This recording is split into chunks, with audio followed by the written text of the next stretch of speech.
안녕하세요.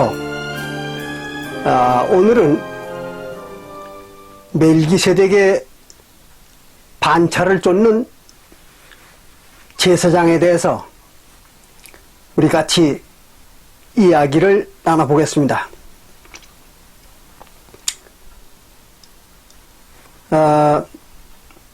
성경을 자세히 읽어보지 않은 분들은 멜기세덱의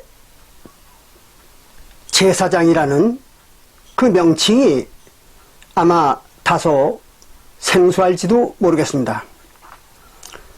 그러나 성경에는 새언약 시대, 즉 신약 시대입니다. 신약 시대의 제사장은 멜기세덱의 반차를 따르는 제사장들이다, 이렇게 기록을 하고 있습니다.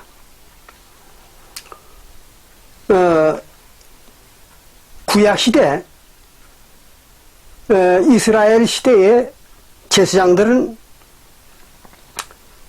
레위 지파의 아론의 반차를 따르는 제사장들이라는 걸 아마 여러분들은 아실 겁니다. 저 아론의 반차라는 것은 아론의 자손들을 말하는 겁니다. 그래서 그 반차라는 말은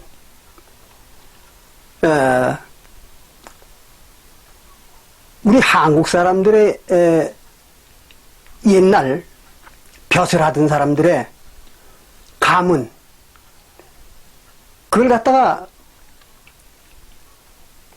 반차라고 그렇게 얘기합니다. 그래서 여러분들이 아마 옛날 우리나라에 양반이라는 게 있었다는 얘기 들어보셨죠? 그 양반이라는 거는 옛날에 우리나라 이조시대에 벼슬을 하는 사람들을 갖다가 두 반으로 나누어 썼습니다. 무과에 합격한 사람들은 무반이고 문과에 합격을 한 사람들은 문반입니다. 그래가지고 무과에 합격을 해가지고 벼슬을 하는 사람들도 있었고 무반이죠. 그리고 문과에 합격을 해가지고 벼슬을 하던 문반들이 있었습니다. 그래서 그 양대 벼슬의 반차가 우리나라 그 벼슬하는 사람들의 모든 직분이었습니다. 그것을 이 양반 또는 문무반 이렇게 말을 했었죠. 근데 이 성경에도 보면은 이스라엘 나라에, 그러니까 모세 때부터 예수님 때까지, 물론 신약교회도 마찬가지입니다만은 그 신정국가였기 때문에 그 신정국가에서의 벼슬은 제사장들이었습니다. 그러니까 하나님을 직접 섬기는 제사를 담당하던 그 이제 제사장들이 모든 권한을 행사했던 거예요. 그래서 제사장들에 대한 그 벼슬, 제사장이라는 벼슬, 이걸 갖다가 반차라고 그렇게 성경에서 말한 겁니다. 그 구약 시대에는 아론의 자손들, 그들이 이제 대대로 제사장을 했어요. 그러니까 아론의 반차였죠, 구약 시대는. 근데 신약 시대에는 예수님이 멜기세덱이라는 제사장의 이름을 가지고 오셨습니다. 그래서 그 예수님의 그 제사장의 이름에 계통을 따르는 그 성도들을 갖다가 멜기세덱의 반차를 따르는 제사장들이다, 그렇게 얘기를 했습니다.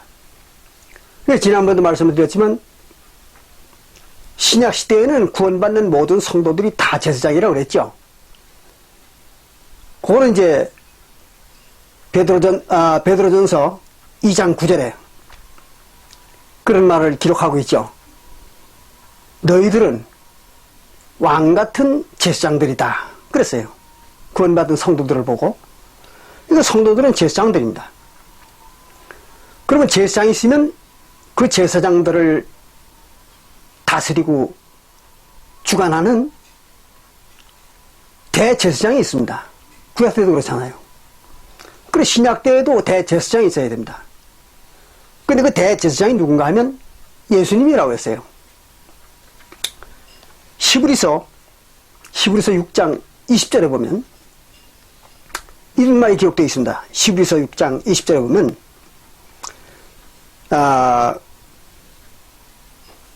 하늘 성소로, 그 말입니다. 하늘 성소로 앞서서 가신, 하늘 성소의 앞에 서서 들어가신 그 예수께서 멜기세덱의 반차를 쫓아, 그랬어요. 그래, 멜기세덱의 그 가문을 따라서, 그 말입니다. 멜기세덱의 반차를 쫓아 영원히 대제사장이 되어 우리를 위하여 들어가셨느니라, 그랬어요. 예수님이 새언약 때에는 대제사장입니다. 그러면 그 대제사장의 후손들이 제사장 노릇을 하는 거죠. 근데 신약 시대의 대제사장인 예수님의 후손이 누굽니까? 바로 구원받은 성도들이잖아요. 그래서 예수님은 전능하신 하나님이고, 신약 시대에. 그런데 지난 시간에도 말씀을 드렸습니다마는 요한일서 5장 20절이라든지 또는 로마서 9장 5절이라든지 또는 요한복음 2장 20절이라든지 뭐 많은 부분에 그렇게 나와 있죠. 또 빌립보서 2장 6절에도 나와 있습니다. 예수님이 하나님이라고. 그리고 이제 구원받은 성도들은 하나님의 아들들이다 그랬죠. 그렇으니까 예수님과 성도들의 관계는 아버지와 아들의 관계입니다. 그래서 예수님이 이제 대제사장 노릇을 하니까 성도들은 자동적으로 제사장 노릇을 하는 거죠. 그렇게 되는 겁니다. 그런데 예수님을 갖다가 멜기세덱이라고 했어요. 멜기세덱의 반차를 따르는 대제사장이다. 그럼 왜 예수님을 갖다가 멜기세덱이라고 얘기를 하느냐? 그러면은 이걸 아셔야 됩니다.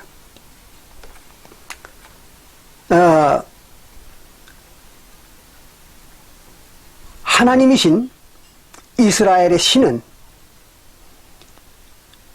그 시대마다 다른 이름을 가지고 세상에 나타났었습니다. 그런데 아브라함 시대에는 최초로 그 이스라엘의 신이 멜기세덱이라는 그런 이름을 가지고 예루살렘 지대에 와서 하나님의 제사장 노릇을 했다는 그런 기록이 있어요. 조금 이따 이제 여러분들 보여드리겠습니다만은. 그래서 그 하나님이 직접 제사장을, 하나님이라는 신이 자기가 직접 제사장 노릇을 할 때에는 멜기세덱이라는 그런 이름을 사용합니다. 그 이제 조금 이따 자세히 말씀을 드릴게요. 그게 이제 아주 특별한 일입니다. 그래서 이제 예수님도 자기 하나님이기 때문에 자기가 직접 제사장 노릇을 할 때는 멜기세덱이라는 그런 이름을 쓰는 겁니다. 그러니까 다시 말씀드립니다. 이거 아주 중요한 거예요. 하나님께서 직접 자기가 제사장 노릇을 할 때에는 멜기세덱이라는 이름을 사용하는 것입니다. 그래서 예수님도 자기가 제사장 노릇을 할 때에, 대제사장 노릇을 할 때에 멜기세덱이라는 이름을 사용하는 것입니다. 그럼 여기서 또 어떤 분들은 이런 의문이 들 거예요. 하나님이 어떻게 자기 스스로 하나님인 자기에게 제사를 행할 수가 있으며 또 그렇게 제사장이 될 때만 멜기세덱이라는 이름을 사용하느냐, 이런 의문을 가질 거예요. 여기서 이제 제가 한 가지 설명을 드립니다. 사실상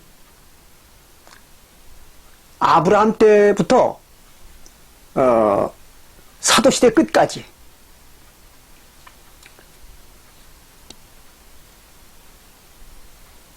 이스라엘 역사에서 나타났던 그 신, 이스라엘의 신입니다. 하나님이라고 하는 이스라엘 신. 그 신이 하였던 일들을 보면은 사실상 모두가 다 하나님 혼자서, 하나님이라는 이스라엘 신 혼자서 모든 역할을 다 하다시피 했습니다. 그러니까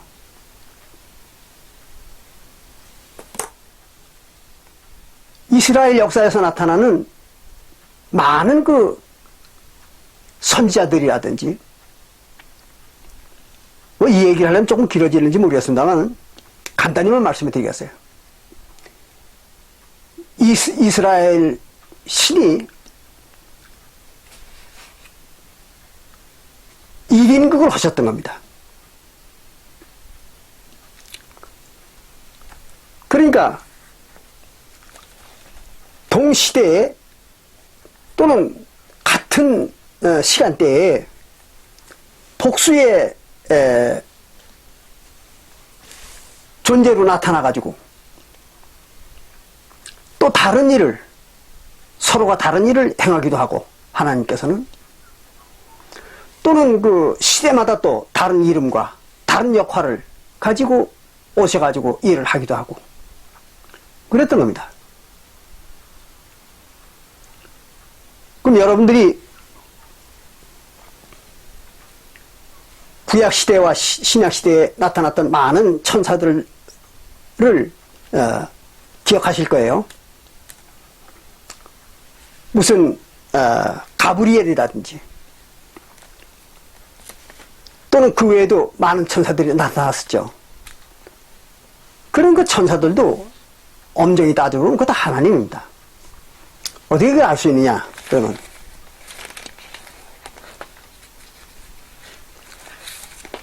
이사야서 43장에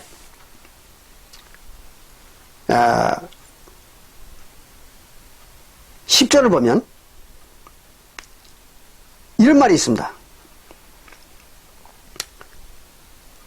나 여호와가 말하노라. 너희는 나의 증인, 나의 종으로 택함을 입었나니 이는 너희로 나를 알고 믿으며 내가 그인 줄 깨닫게 하려 함이라. 그랬어요. 그럼 뭐라고 하나님이 얘기를 했는가 하면 이런 얘기를 했습니다. 나의 전에 지음을 받은 신이 없었느니라 했어요. 하나님 이전에, 하나님보다 더 앞에 지음을 받았던 신이 존재하지 않는다는 거죠. 그리고 나의 후에도 없으리라 그랬어요. 나의 후예도 없으리라. 그럼 이스라엘 신보다 먼저 만들어진 신도 없고 그 후에 만들어진 신도 없다는 거예요. 그럼 무슨 얘기입니까? 이스라엘 신 혼자만 신이라는 거예요. 그래서 나 곧 나는 여호와라, 나 외에 구원자가 없느니라 그랬어요. 그럼 하나님 전에도 신이 없었고 또 후에도 신이 만들어진 일도 없고 존재한 일이 없다고 하는데 천사들은 신이 아닙니까? 천사들도 신이잖아요. 그럼 여기 여호와의 말이 맞다면 그 천사들이 누굽니까? 여호와잖아요. 이런 걸 여러분들은 잘 깨달아야 됩니다. 안 그러면 혼란에 빠지게 되는 겁니다.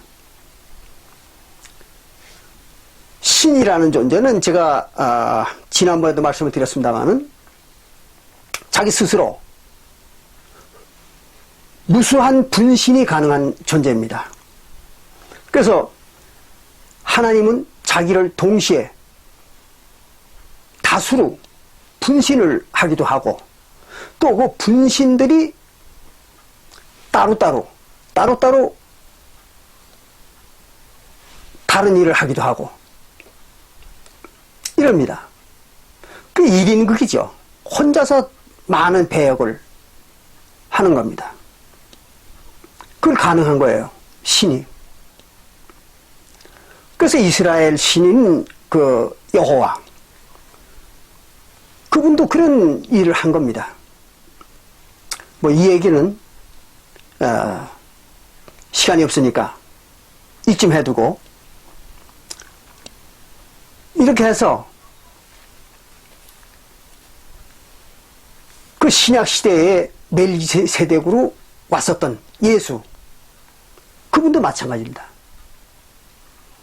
그래서 동시대에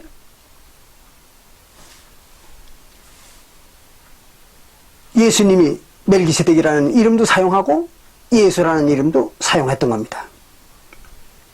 이걸 이해하시고 이 말씀을 들으셔야 돼요. 자, 그래서 예수님이 이제 제사장 노릇을 할 때는 멜기세덱입니다. 이걸 잘 아셔야 돼요. 그래서 이런 말이 기록되어 있습니다. 시브리서 7장 11절에 보면 시브리서 7장 11절에 보면 이렇게 기록하고 있어요. 레위 계통의 제사 직분으로 말미암아 그러니까 레위 지파죠. 레위 지파 사람들이 이제 제사장 노릇을 했죠. 구약 시대. 그 제사장 직분으로 말미암아 온전함을 얻을 수 있었으면 완전했더라면 그 말입니다. 그게 완전했다면 굳이 바꿀 필요 없다 이런 얘기죠. 그럴 거 아닙니까? 완전한데 왜 또 바꾸겠습니까? 그 얘기를 하는 겁니다. 그래서 온전함을 얻을 수 있었으면 어찌하여 아론의 반차를 쫓지 않고 왜 신약시대에도 구약시대와 똑같이 아론의 반차 즉 아론의 자손들이 제사장으로 타는 그 제도 그 아론의 반차를 따라서 지키지 않고 그 말입니다. 신약시대에 그걸 쫓지 않고 멜기세덱의 반차를 쫓는 또 다른 멜기세덱의 반차를 쫓는 새로운 또 다른 제사장을 세울 필요가 있겠느냐. 그래서요. 그렇잖아요.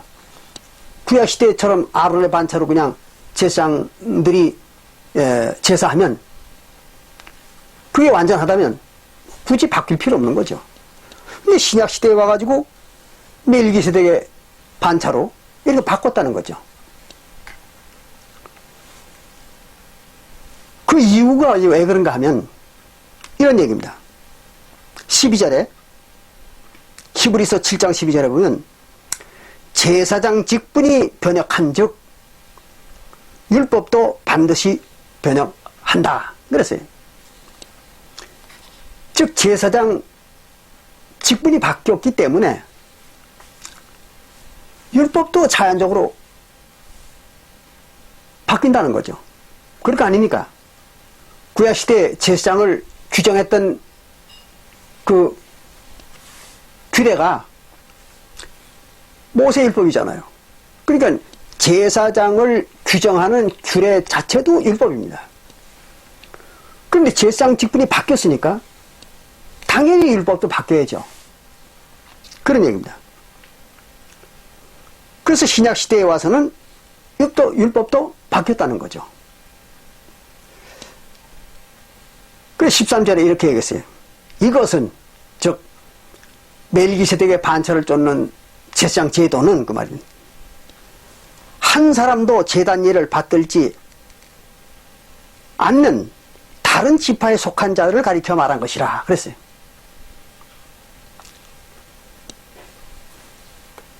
그 사도 바울이 이 히브리서를 기록할 때만 하더라도 엄연히 예수님의 제자들이 새언약교회를 세웠지만 또 한쪽에서는 같은 유대 나라 한쪽에서는 유대인들이 구약교회로 존속을 했던 거죠. 그렇잖아요. 구약교회로서 존속을 했던 겁니다. 왜냐 그러면 구약교회의 종말이 언제입니까? 서기 70년이죠. 사도시대가 끝날 때가 구약교회 말세 종말이니까 그 종말 때까지는 유대인들도 여전히 하나님의 백성으로 존속을 했던 겁니다. 그러니까 사도시대에는 한쪽에는 구약교회가 존재했고 또 한쪽에는 예수의 사도들이 세운 신약교회가 존재했고 그랬던 겁니다. 그러니까 구약교회에서는 누가 제사장 노릇합니까? 레위 지파인 아론의 반차들이 제사장으로 이제 일을 했죠. 그 얘기를 하는 겁니다. 그들이 이제 제사장 노릇을 하고 있고 또 한쪽에서는 이제 예수님의 제자들이 세운 그 새언약교회 성도들이 또 제사장 노릇을 하는 겁니다. 그런데 우리 주께서 예수님입니다. 예수님께서 유다 지파로 나신 것이 분명하도다. 예수님이 유다 지파라는 건 분명하다 이거죠. 그래서 이 지파에는 즉 유다 지파에는 모세가 제사장들에 관하여 말한 것이 하나도 없고 모세 율법에는 유다 지파가 제사장 된다는 말은 전혀 없다는 거죠. 그렇잖아요. 맞는 얘기죠. 그거 없고 멜기세덱과 같은 별다른 한 제사장이 일어난 것을 보니 더욱 분명하다. 모세 율법에는 유다 지파가 제사장 노릇한다는 그런 말은 한마디도 없는데 갑자기 멜기세덱의 반차를 쫓는 제사장이 나타난 걸 보니까 제사장 직분도 바뀌고 율법도 바뀌었다는 걸 알겠다는 거죠. 그 얘기입니다. 히브리서 6장 20절에 보면 예수께서 멜기세덱의 반차를 쫓아 영원히 대제사장이 되었다. 그랬어요. 바로 그 얘기입니다. 그러니까 이 히브리서 7장 11절부터 15절에 기록한 이 말은 신약 시대에 와서는 이제 제사장 제도가 바뀌었다는 걸 말하고 있는 겁니다. 어떻게? 아론의 반차에서 멜기세덱의 반차로 바뀌었다. 그겁니다.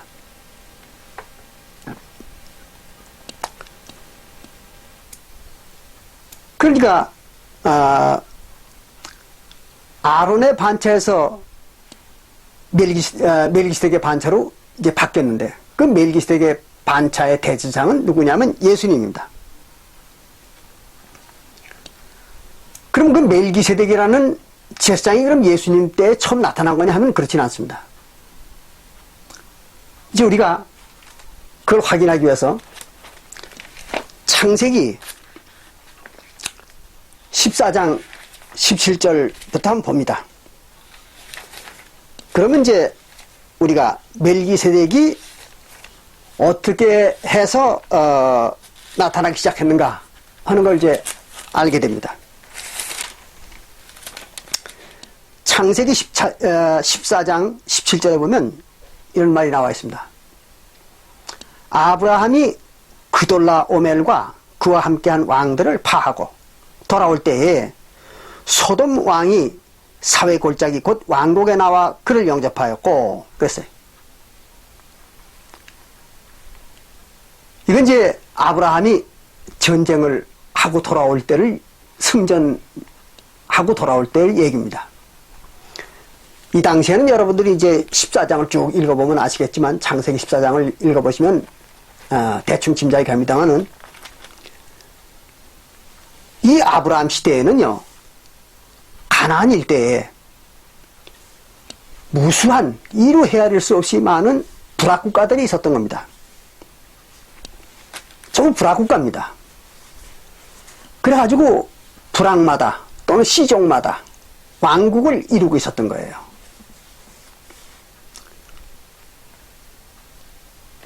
그래서 이제 왕들이 있고 또 백성들이 있고 이랬습니다. 그러니까 그 백성의 숫자도 얼마 안 됐던 거죠. 한 나라의 군대가 불과 몇백 명 이랬으니까 그 규모를 대충 짐작하잖아요. 그런 불악국가들이 많이 있었습니다. 그런데 이제 18절에 보면은 이런 말이 나와요. 살렘 왕 그랬어요. 살렘 왕. 이 살렘이라는 건요 오늘날의 예루살렘을 말하는 겁니다. 예루살렘에도 이제 왕국이 있었던 거예요. 조그만 불악국가 왕국이 있었던 거예요. 살렘 국가라고 하는. 근데 그 살렘국의 살렘 왕이에요. 살렘의 국가의 왕입니다. 왕이 멜기세덱이라는 사람이 있었어요. 그래서 멜기세덱이 아브라함을 이제 마중하기 위해서 떡과 포도주를 가지고 나왔으니 떡과 포도주만 가지고 나왔어요.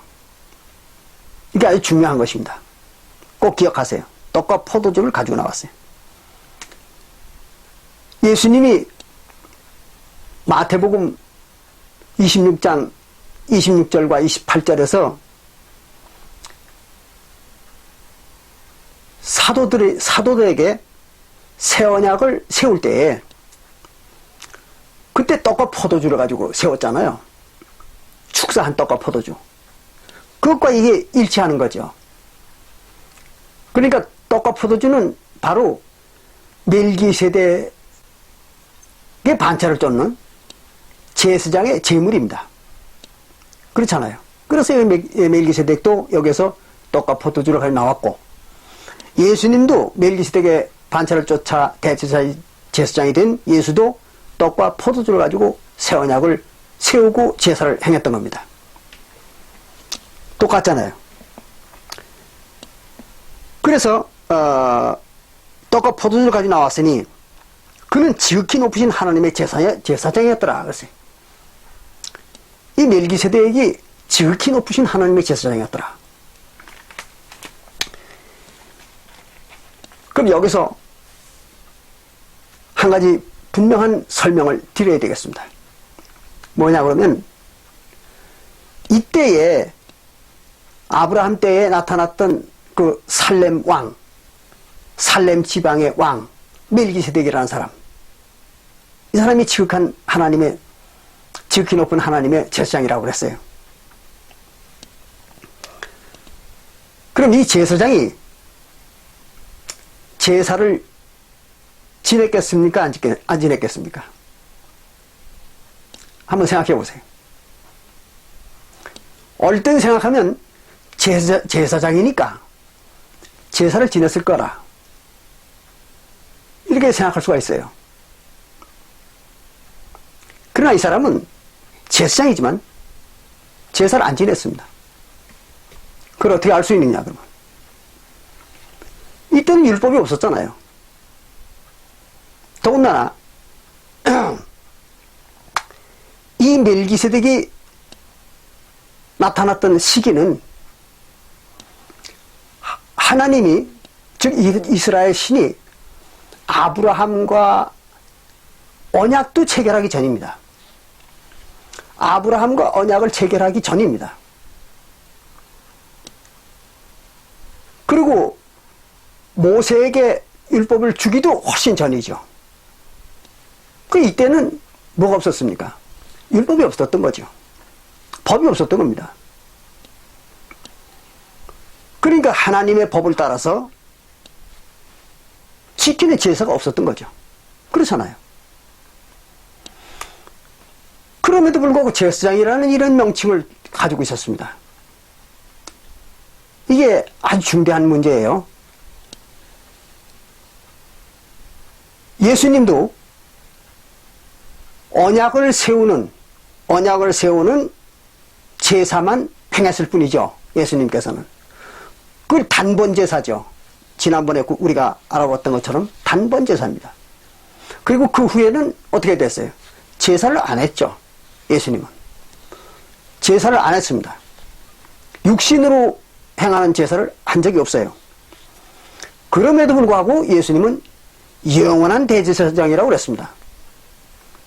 그럼 영원한 대제사장이 되려면 어떻게 해야 돼요? 영원한 제사를 지켜야죠. 근데 그 영원한 제사는 단번 제사죠. 한 번만 하는 것입니다.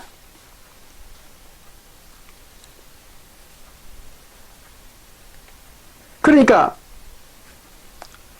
이 멜기세덱도 창세기 14장 18절 이하에 나오는 이 멜기세덱도 똑같이 그렇게 했겠죠. 예수님처럼. 그러니까 여기도 떡과 포도주를 가지고 나왔어요. 뭐 하려고? 아브라함의 복을 빌어주려고. 복을 빌어주는 게 뭡니까? 제사죠, 그것도. 그게 화목제입니다, 그것도 사실은. 나중에 이제 모세율법이 나타남으로써 그게 화목제라는 명칭이 이제 확정됐지만, 떡과 포도주를 가지고 상대방에게 복을 빌어주는 거, 그 제사는 화목제입니다. 그래서 이제 떡과 포도주를 가지고 이제 축복해 주려고 나온 거예요. 잘 이해를 하셔야 됩니다. 이걸 모르면 성경을 모르는 겁니다. 자, 창세기 14장 19절에 보면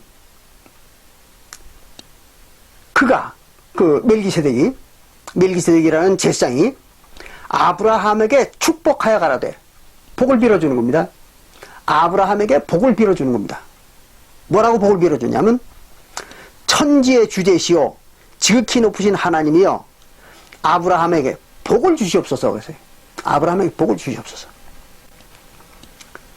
그리고 너의 대적을 네 손에 붙이신 지극히 높으신 하나님을 찬송할지로다 하매 아브라함이 그 얻은 것의 10분의 1을 멜기세덱에게 주었더라 그랬어요. 그럼 이제 멜기세덱이 복을 빌어줬으니까 뭘 가지고? 떡과 포도주 가지고. 그렇죠? 떡과 포도주 가지고 복을 빌어줬으니까 아브라함은 감사하다는 표시로 10분의 1 이제 전쟁에 나가서 얻은 그 노량물 이거에 10분의 1을 이제 멜기세덱에게 바쳤습니다.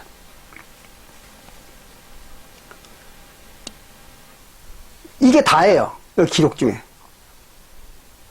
그러나 이 짧은 기록 속에는 많은 내용이 함유되어 있는 것입니다.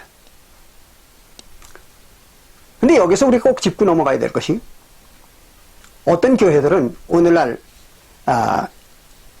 성경에도 없는 11조를 받아서 부귀영화를 누리는 그런 인간들이 교인들을 속입니다. 어떻게 속이는가 하면 멜기세덱을 쫓는 제사장에게 축복을 받은 아브라함도 11조를 바쳤다. 그렇기 때문에 우리가 섬기는 하나님은 멜기세덱의 반차를 쫓는 제사장이기 때문에 11조를 바쳐야 된다. 이래가지고 11조를 착취해 먹는 거예요. 교인들한테.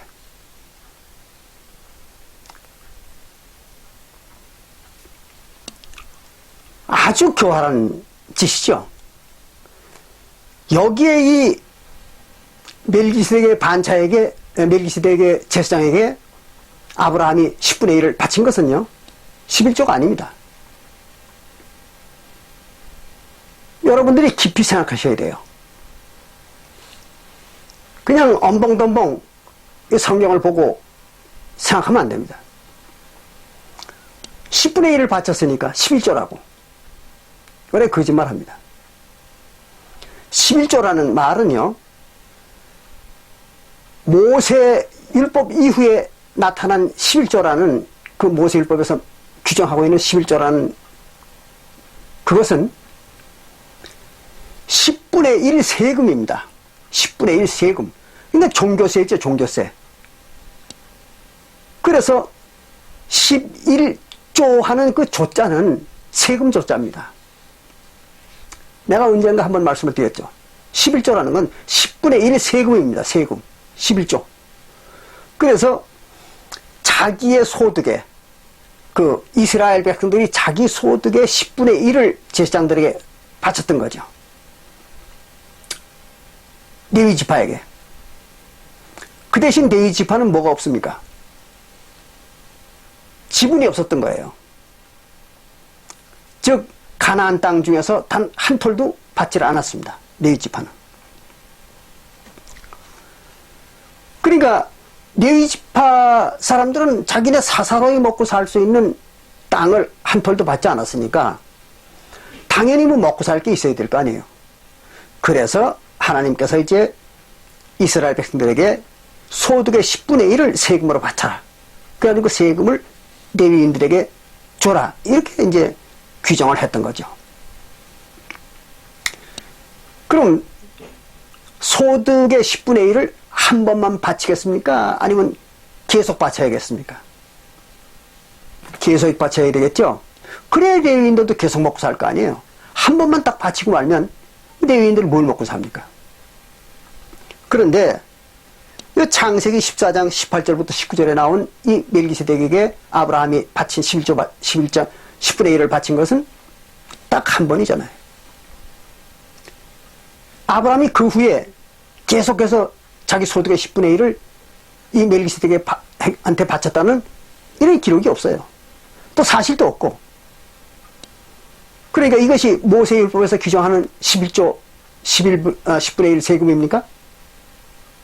아니잖아요. 이건 11조가 아닙니다. 이렇게 사람들을 교활하게 속여먹는 그런 교회들도 있어요.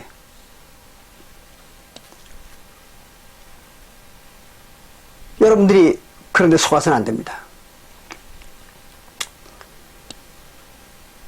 자, 어쨌든 이 11조에 대한 얘기는 뭐 할 얘기가 많습니다. 근데 그 중에 딱 한 가지만 더 중요한 것이니까 말씀을 드리고 마치겠어요. 11조 얘기는.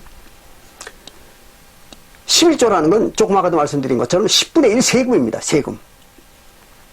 근데 이걸 갖다 사람들을 속이기 위해서 이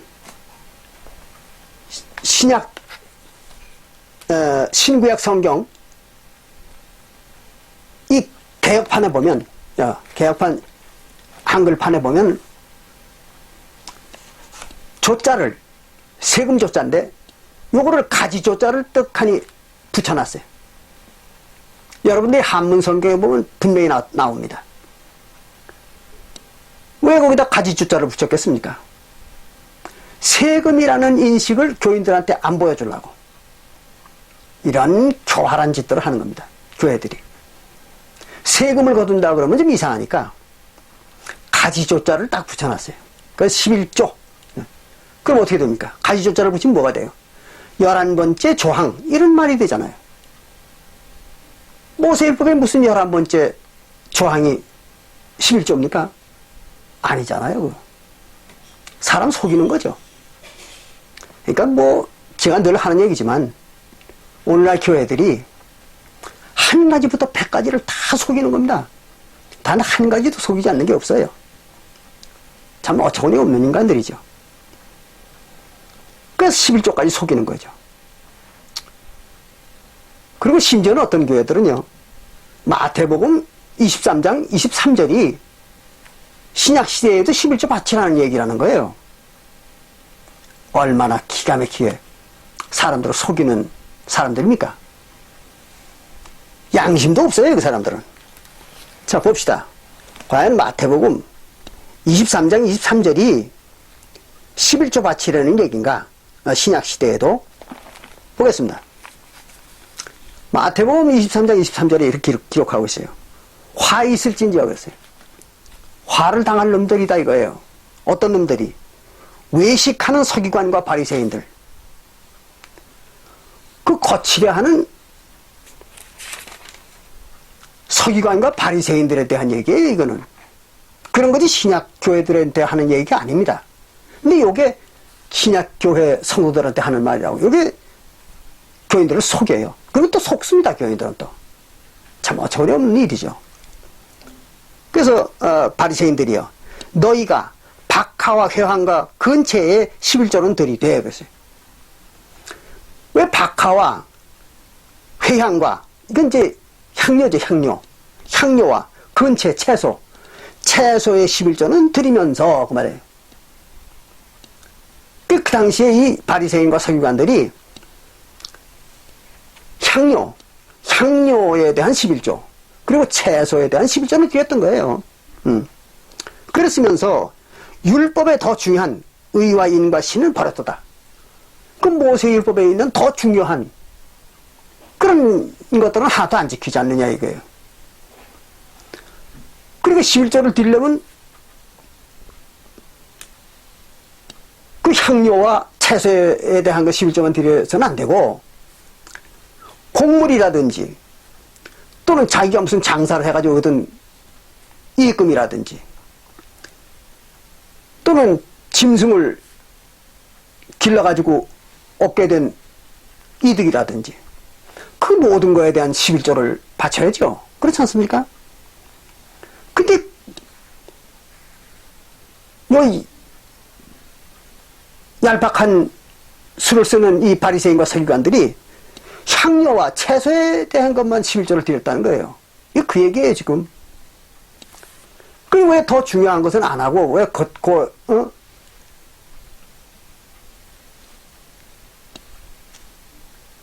적은 돈 바치는 것만 바쳤느냐 이거죠. 그 얘기를 하고 있는 거예요, 지금 예수님께서. 그리고서는 이제 책망하는 거죠, 지금 예수님이. 누구에 대한? 바리새인과 서기관에 대한 책망이죠. 새언약교회 성도들한테 하는 얘기 아니잖아요. 그러나 이것도 행하고 저것도 버리지 말아야 할지니라 그랬어요. 이것도 행하고 저것도 버리지 마라. 그 말은 무슨 말이에요? 박하와 해양, 즉 향신료에 대한 11조도 드리고 또 채소에 대한 11조를 드려야 되겠지만 그 외에 다른 거에 대한 11조도 다 같이 드려야 된다 이런 얘기죠.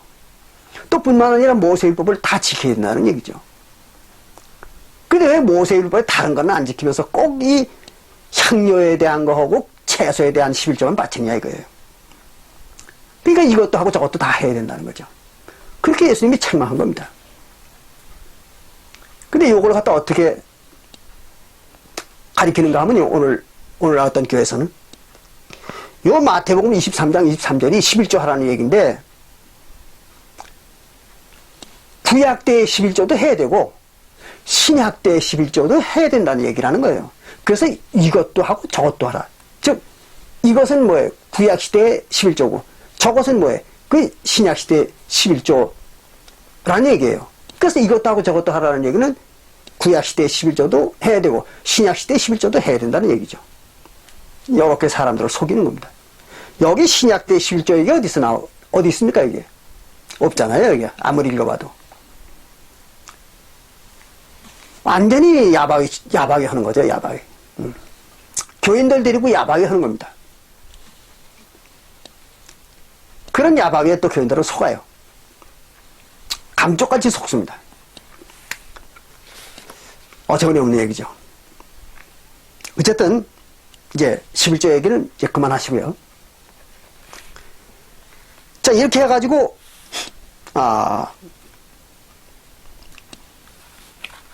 제사장 직분이 바뀌었습니다. 그런데 그 제사장 직분이 바뀌었는데 그 바뀐 멜기세덱의 반차를 쫓는 제사장, 그 제사장이 지키는 율법에 대해서 조금 더 우리가 지난 시간에 다 배웠지만 알아보는 것이 중요하기 때문에 더 조금 알아봅니다. 히브리서 7장 16절부터 거기 나옵니다. 뭐라고 기록되어 있는가 하면 이렇게 기록되어 있습니다. 그는 육체에 상관된 계명의 법을 쫓지 아니하고 그랬어요. 그러니까 예수님께서는 육체로 지키는 그 율법, 육체로 지키는 그 율법은 쫓지 않았다. 그 말은 행하지 않았다는 거죠. 그러니까 예수님은 육체로 지키는 율법은 행하지 않았다는 거예요. 그러면 예수님의 제자들은 또 어떻겠습니까? 마찬가지죠. 예수님의 제자들도 육신으로 쫓는 그 율법은 쫓지 않는 거죠. 그래야 맞는 거 아니겠습니까? 근데 오늘날 교회들은 어때요? 교회들이 모여서 예배하는 거, 그 뭘로 하는 겁니까? 육신으로 하는 거잖아요. 또 그들이 뭐 돈 내는 거, 그 육신의 그 물건 재물 내는 거 아니에요. 그러니까 전부 육신으로 하는 겁니다. 오늘날 교회들은. 그러면 안 되겠죠. 예수님이 하지 않았고 예수님의 제자들도 안 했는데 육신으로 행하는 걸 오늘날 교회들이 그걸 하면 어떻게 되겠습니까? 말이 안 되는 거죠. 그걸 쫓지 아니하고 오직 무궁한 생명의 능력을 쫓아야 되는 것이니 이것은 무궁한 생명, 그게 뭡니까? 하나님의 생명이죠. 무궁한 생명은 하나님의 생명밖에 없는 거예요. 그러니까 하나님의 생명은 뭡니까? 성령이잖아요. 그래서 성령의 능력을 쫓아서, 그걸 쫓아서 된 것이라는 거예요. 뭐가? 그 하나님을 섬기는 일들이. 그런 얘기입니다. 17절에 증거하기를 내가 영원히 멜기세덱의 반차를 쫓는 제사장이라 하였도다.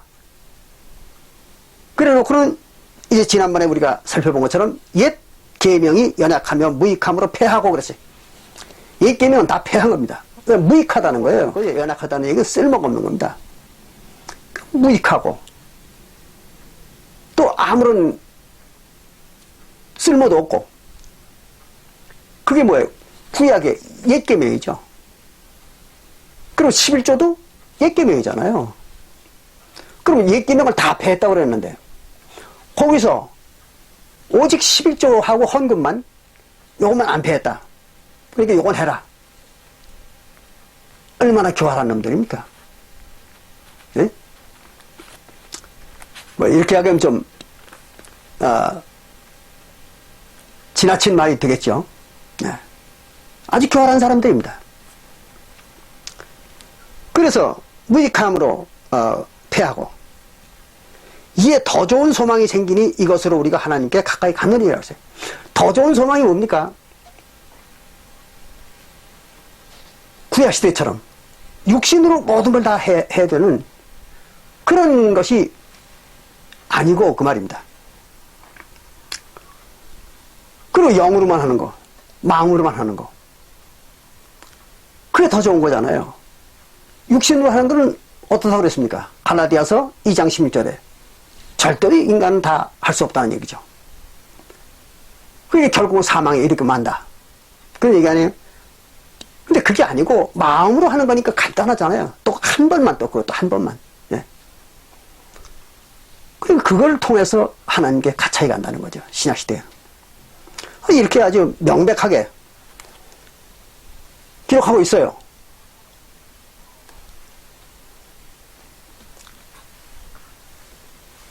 근데도 그걸 자꾸 해야 되겠습니까?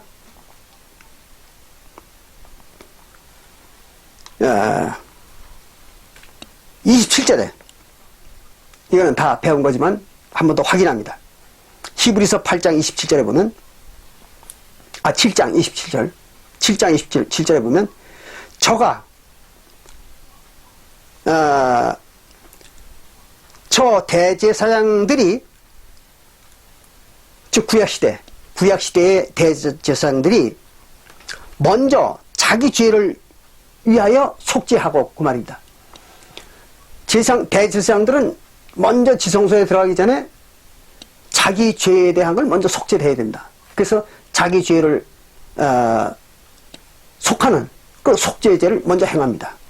그리고 나서 이제 지성소에 들어가 가지고 다음에 백성의 죄를 위하여 날마다 제사 드리는 것과 같이 할 필요가 없으니 얘기했어요.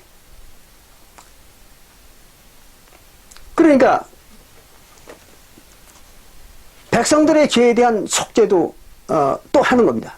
자기 죄를 속죄하고 난 다음에 백성들의 죄도 또 용서해달라고 속죄제를 드리는 겁니다. 이거를 계속 반복하는 겁니다. 구약시대의 대제사장은 절기 때마다 행하고 또는 매월 월삭 때마다 행하고 이렇게 합니다. 그런데 그런 걸 할 필요가 없다는 거죠. 왜 그러냐면 예수님이 단번에 자기를 들여 이루셨기 때문이라 그 말이에요. 예수님이 자기 몸을 바쳐가지고 한 번으로 다 끝내버렸다는 거죠. 그럼 다 끝내버렸으니까 또 할 필요가 있을까요? 없죠. 근데 왜 자꾸 합니까? 일반 교회들 지금 매주 일요일과 안식일에 예배를 하면서 그게 바로 자기들을 정결케 하는 제사라 이렇게 주장하잖아요. 그래서 교인들들어 일주일 동안 부정하게 된 몸을 안식일이나 일요일날 교회에 와가지고 정결케 하라고 이렇게 가르칩니다.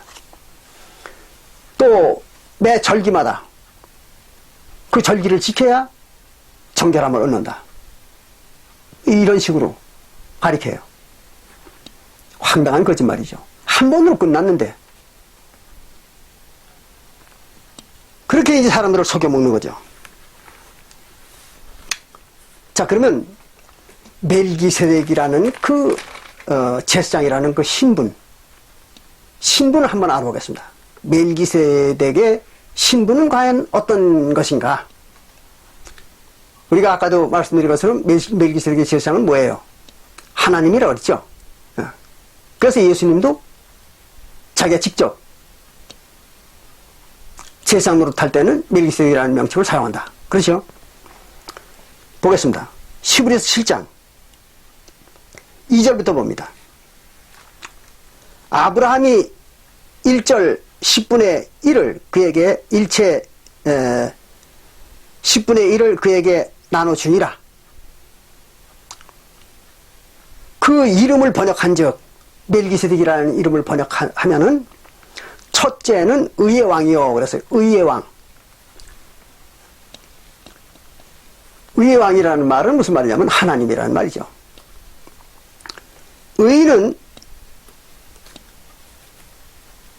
의라는 것은 죄가 전혀 없는 상태, 그걸 의라고 그러죠. 그러니까 인간은 죄가 전혀 없을 수 없잖아요. 그런데 죄가 전혀 없는 분이 누굽니까? 하나님이죠. 그래서 의라고 그랬죠. 그래서 의의 왕이다. 의로운 이는 한 분뿐이라. 그런 말도 성경에 있죠. 의로운 분은 한 분뿐이다. 그 누구예요? 하나님이죠. 그 얘기입니다. 그리고 또 살렘 왕이 되겠어요. 살렘 왕. 아까 우리가 봤죠. 창세기 18장 14절에서 그 살렘 왕 멜기세덱 살렘 왕이니 그 평강의 왕이요. 그래서 평강의 왕. 평강은 어떤 것입니까? 우리 인간들에게는요, 평강이 존재하지 않습니다. 태어나서부터 죽을 때까지. 어떻다 그랬습니까? 고난의 연속이죠. 인간들에게는 태어나는 날부터 죽는 날까지가 고난의 연속입니다. 그래서 불교에서는 인생을 고해라고 그러죠. 고해. 고통의 바다. 바다 해자. 그래서 고통의 바다라고 부릅니다. 불교에서는 인간들의 생애를. 그만큼 그 고통의 연속입니다. 그런데 하나님이라는 존재는 어떻습니까? 고통이 없는 겁니다. 고통이라는 게 존재할 수가 없는 거예요. 그래서 우리 사람들이 이스라엘 백성들이 하나님의 세계를 가고 싶어서 그렇게 아주 간절히 바랐던 이유, 즉 천국을 그렇게 간절히 바랐던 이유는 바로 이 고통의 바다에서 벗어나가지고 완전히 화평한 세계, 즉 하나님의 세계, 거기를 가고 싶었던 거예요. 그런데 여기 보니까 바로 하나님이 평강의 왕이다. 하나님만이 평강을 줄 수 있다는 거죠. 예. 그리고 아비도 없고 어미도 없고 그랬어요. 아비도 없고 어미도 없다. 아주 중요한 얘기입니다. 아비도 없고 어미도 없고 족보도 없고 시작한 날도 없고 생명의 끝도 없어. 하나님의 아들과 방불하여 항상 제사장으로 있느니라 그랬어요. 하나님의 아들이 누굽니까? 예수님이잖아요.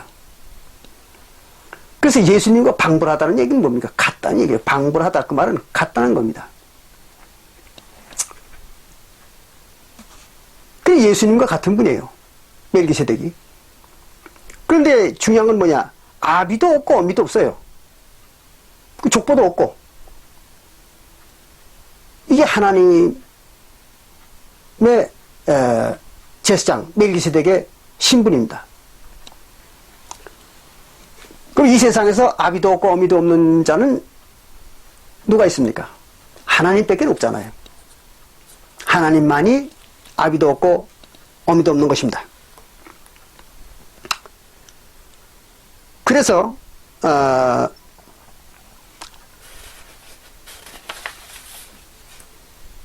구약성경 출애굽기 3장 14절에 보면요. 출애굽기 3장 14절에 보면 여호와 하나님이 뭐라 했습니까? 나는 스스로 있는 자다 그랬죠. 스스로 있는 자. 어디서 태어난 자가 아니라는 거죠.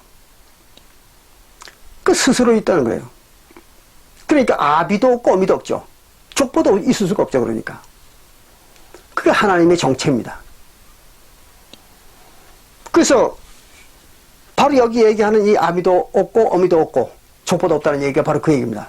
하나님은 스스로 있는 자입니다. 그런 것이지 뭐 아비가 있고 어미가 있고 그런 거 없어요. 자, 그러면 우리가 예수님도 하나님이라고 했잖아요. 그럼 예수님이 하나님이니까 뭐가 없어야 됩니까? 아비도 없고 어미도 없어야죠. 과연 그런가? 보겠습니다. 마태복음 1장. 예수님이 태어나실 때 얘기를 한번 보겠습니다. 그리고 예수님이 왜 아비도 없고 어미도 없는가 알 수 있겠죠. 마태복음 1장 18절에 보면 예수에 대해서 이렇게 얘기했습니다. 예수 그리스도의 나심은 이러하니라. 그 모친 마리아가 요셉과 정혼하여 하고 동거하기 전에 성령으로 잉태된 것이 나타났더니 계세요. 요셉과 마리아가 결혼해가지고 동거하기도 전에 마리아에게 예수님이 잉태가 됐죠. 뭘로? 성령으로 잉태됐다고 했어요. 성령으로. 그 성령으로 잉태됐다는 얘기가 무슨 말이냐? 그러면 성령이 마리아의 뱃속으로 들어갔다는 거예요. 그러면 성령이 마리아의 뱃속으로 들어갔는데 그 마리아의 그럼 자궁 속으로 들어갔느냐 아니면 난자 속으로 들어갔느냐, 이걸 우리 잘 생각해야 됩니다. 마리아의 난자 속으로 예수님이 들어가서는 안 되는 거죠. 또 들어갈 수도 없고 그렇잖아요. 무슨 성행위를 통해서 잉태한 게 아닌데 어떻게 예수님이 또 정자도 아닌데, 예수님의 모체가 정자도 아닌데 어떻게 난자 속으로 들어갑니까? 들어갈 필요가 없는 거잖아요. 물론 하나님은 전능한 하나님이니까 들어갈 수도 있겠죠. 그러나 난자와 정자는 남자와 여자가 아이를 잉태할 때 필요한 것이지, 성령이 난자로 들어간다는 얘기는 있을 수가 없는 얘기죠. 그렇잖아요. 만약에 예수의 성령이 난자 속으로 들어갔다면 마리아가 뭡니까? 어머니가 되는 거죠. 그건 어머니입니다. 그러니까 아비도 없고 어미도 없다는 말이 안 맞는 거죠. 그렇잖아요. 그러니까 마리아가 예수의 어머니가 되지 않으려면 어떻게 돼야 됩니까? 예수님이 난자 속으로 들어간 게 아니라 자궁 속으로 그냥 들어갔어야죠. 그렇지 않습니까? 그 자궁 속에 들어가가지고 나왔던 거예요, 다시. 그 잠깐 마리아 뱃속에 들어갔다가 사람들의 눈을 속이기 위해서 10개월 후에 어린아이로 나왔던 것 뿐이지, 그 잉태가 아닙니다, 엄정에 의해서. 그러니까 여기 마리아를 그 모친이라고 그랬는데 모친이 아니잖아요. 마리아는 예수님의 모친이 아닙니다. 어머니가 아닙니다. 그냥 잠깐 마리아의 그 몸을 빌렸던 거죠. 그럼 예수님이 어떻습니까? 아비 애미가 없죠. 예수님도 그냥 자기 멋대로 마리아의 뱃속에 들어갔다가 그냥 나온 것 뿐입니다. 이걸 잘 이해하셔야 돼요. 자, 우린 예수님이 이삭이라는 건 지난번에 배웠죠. 갈라디아서 3장 16절에 예수님이 이삭이라고 했잖아요. 또 요한복음 8장 56절 거기도 예수님이 자기가 이삭이었다고 그렇게 증언했지 않습니까? 그럼 예수님은 그럼 어떻게, 이삭은 그럼 어떻게 태어났는가? 보겠습니다.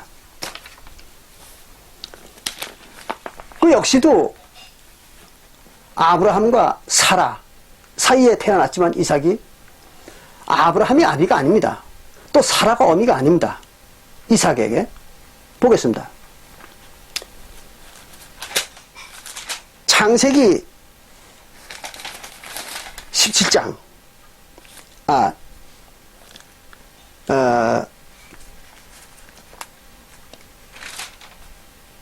18장에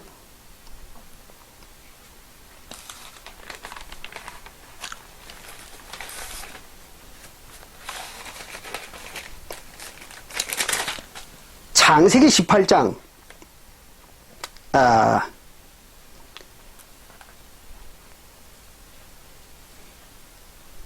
10절부터 봅니다. 10절부터 보면 이렇게 기록됐어요. 그가 가라사대, 누군가 하면 그가 하나님입니다. 하나님이 말하기를 기한이 이를 때가 되면 내가 정령 내게로 돌아오리니 내 아내 사라에게 아들이 있으리라 그랬어요. 그 하나님께서 때가 되면 내가 너한테 다시 돌아올 텐데 그때 사라에게 아들이 있을 것이다 이렇게 얘기했던 거예요. 이 말은 곧 하나님이 이삭으로 오겠다는 얘기죠. 그 얘기를 이렇게 얘기한 겁니다. 그런데 11절에 보면 아브라함과 이삭과 사라가 나이마나 늙었고 사라의 경수는 끊어졌는지라 그랬어요. 사라에게서 경수가 끊어졌어요. 그럼 여자에게서 경수가 끊어지면 어떻게 됩니까? 어린아이를 못 낳는 겁니다. 그렇잖아요. 경수 끊어진 여자가 어떻게 애를 낳습니까? 못 낳는 겁니다. 물론 아브라함은 비록 늙었지만 아이를 낳을 수가 있죠. 그렇잖아요. 그러니까 사라가 죽은 다음에도 또 후처를 둬가지고 6명의 아들을 낳았다고 창세기 25장 1절에 기록되어 있잖아요. 비록 100살이 넘었지만 아브라함은 아들을 많이 낳았던 겁니다. 그럴 수밖에 없는 것이 그 옛날에 어른들이 이런 말을 해요. 남자는 문고리 잡을 힘만 있어도 애를 낳는다는 거예요.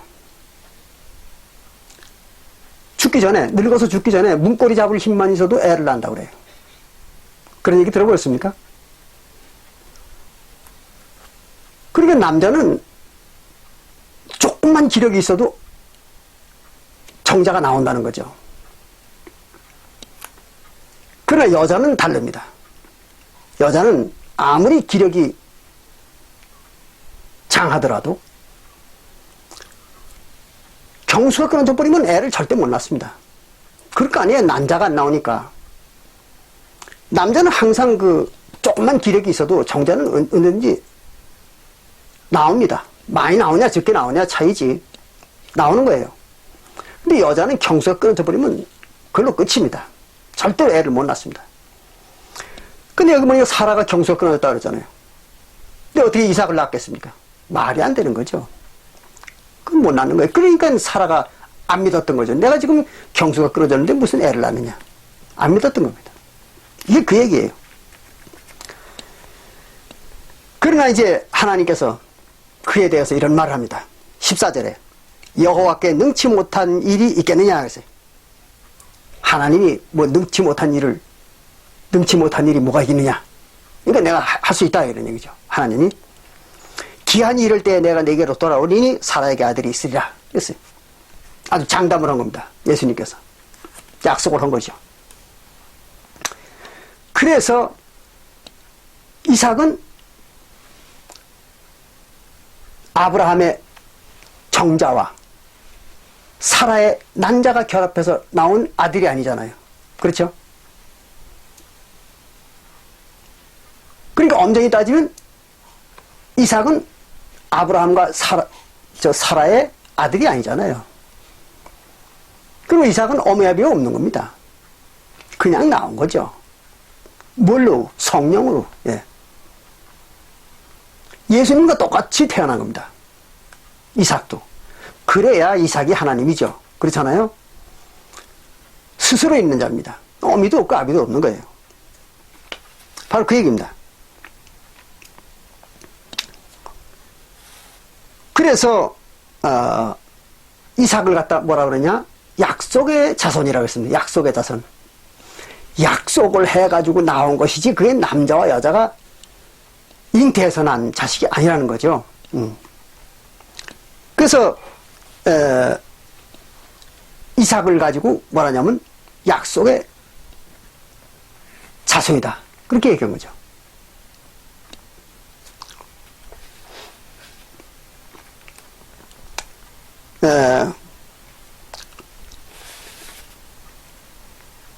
그런데 보면 그 이제 예수님도 곧 하나님이 이제 예수로 왔던 거죠. 이삭도 마찬가지입니다. 하나님이 이삭으로 왔던 겁니다. 그럼 어떤 분들은 이제 그런 관계가 좀 혼란스러울 수도 있어요. 어떻게 그렇게 되겠는가? 잘 안 믿어지는 분들이 있을 겁니다. 그래서 제가 성경을 한 군데 보여드릴게요. 창세기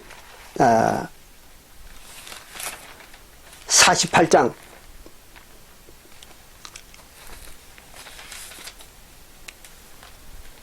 8절부터 보면은 여기 이런 말이 기록되어 있습니다. 이제 이건 예수님이 하나님이라는 걸 입증해주는 얘기입니다. 여기에 창세기 49장 창세기 49장 8절부터 보면 이런 말이 기록되어 있습니다. 요거는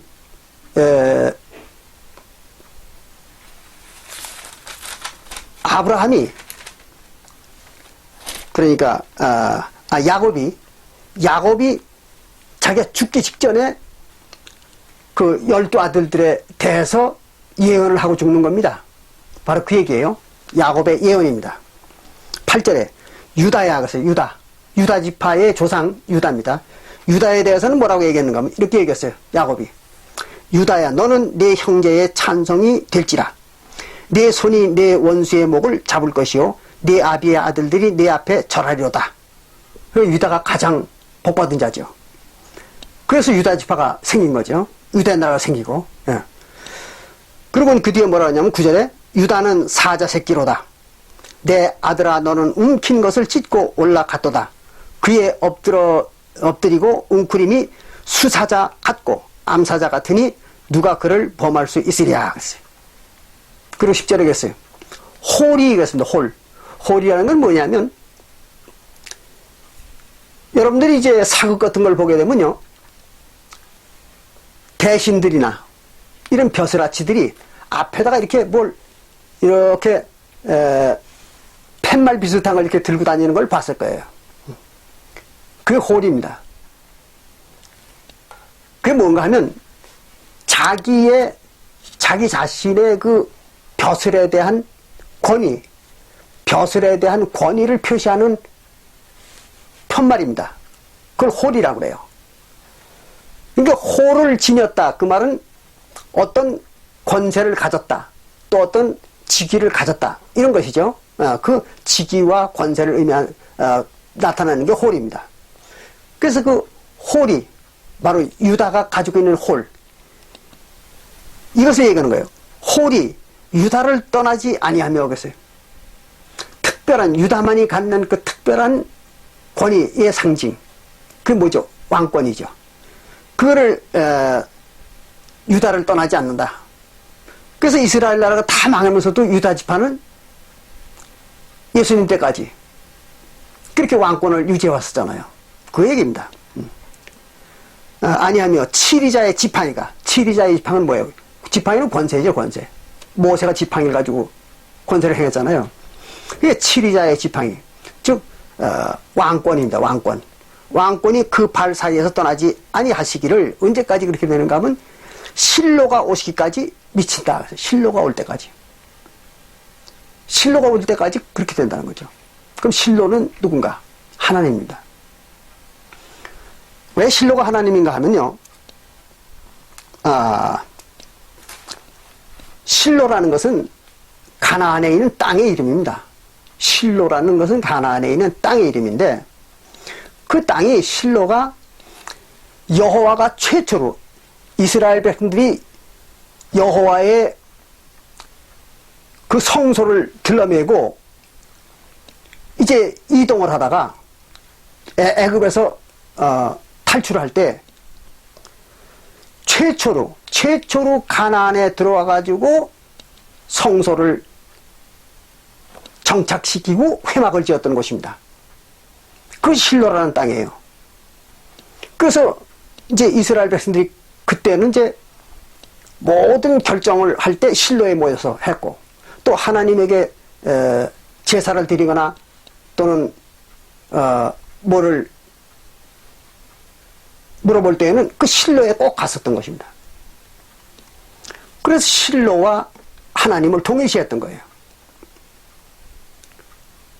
마치 우리나라가 이조시대에 서울의 궁전을 왕권과 같은 의미로 생각했던 거죠. 그 같은 의미입니다.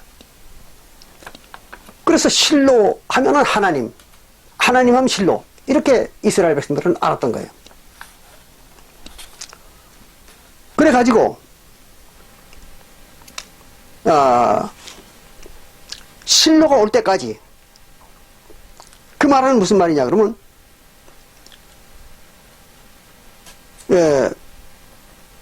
하나님이 오실 때까지, 그런 얘기예요.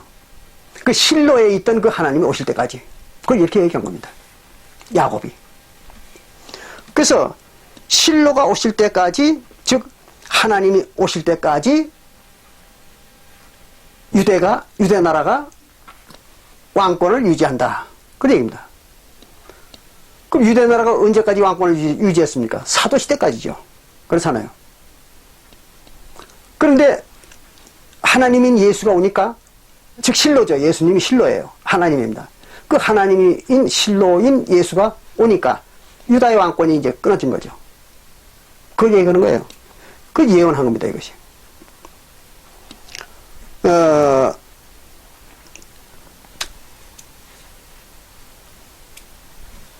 그러니까 이제